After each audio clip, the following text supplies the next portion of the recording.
കോഴിക്കോട് പുതിയകടവ് ബീച്ചിൽ 7 വയസ്സുകാരനെ തട്ടിക്കൊണ്ടുപോകാൻ ശ്രമമെന്ന് പരാതി. 2 കർണാടക സ്വദേശികൾ പോലീസ് പിടിയിൽ. ദമ്പതികളായ മംഗലാപുരം സ്വദേശികൾ ലക്ഷ്മിയും ശ്രീനിവാസനുമാണ് വെള്ളയിൽ പോലീസിന്റെ പിടിയിലായത്. ഉച്ചയോടെ പുതിയകടവ് കളിച്ചുകൊണ്ടിരുന്ന 7 വയസ്സുകാരനെയാണ് നാടോടികളായ മംഗലാപുരം സ്വദേശികൾ തട്ടിക്കൊണ്ടുപോകാൻ ശ്രമിച്ചത്. കുട്ടിയെ പിടിച്ച് ചാക്കിലിടാനായിരുന്നു ശ്രമമെന്ന് പരാതി. സംഭവത്തിൽ കർണാടക സ്വദേശികളായ ദമ്പതികൾ ശ്രീനിവാസൻ, ലക്ഷ്മി എന്നിവരെ വെള്ളയിൽ പോലീസ് പിടികൂടി.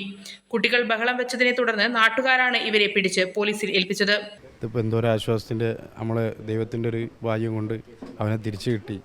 എങ്ങാനും ഒരു 10 മിനിറ്റ് 20 മിനിറ്റ് സമയം കിട്ടിയെങ്കിൽ അവർ ചിലപ്പോൾ അവരുടേതായ കസ്റ്റഡിയിലായി ഉണ്ടാവാൻ കുറച്ചൊരു ഐഡിയ ഉള്ള ഒരാളായതിൻ്റെ പേരിൽ കഴിച്ചിലായി. നേരെ മറിച്ച് അവർക്ക് എന്തെങ്കിലും ഇതിനെക്കുറിച്ച് വല്ലൊരു ബോധമില്ലെങ്കിൽ അതൊന്നും നമ്മളെ മുന്നിൽ ഉണ്ടാവില്ല. 100% ഉറപ്പുള്ള കാര്യമാണ്. പ്രതികൾക്കെതിരെ തട്ടിക്കൊണ്ടുപോകൽ വകുപ്പ് ചുമത്തി വെള്ളയിൽ പോലീസ് എഫ്ഐആർ രജിസ്റ്റർ ചെയ്തു. 10 ദിവസം മുൻപാണ് ഇവർ കോഴിക്കോട് എത്തിയത്. നിലവിൽ ശ്രീനിവാസന്റെ പേരിൽ എറണാകുളം, തൃശൂർ ജില്ലകളിലായി 5 മോഷണ കേസുകളുണ്ട്. കൈരളി ന്യൂസ്, കോഴിക്കോട്.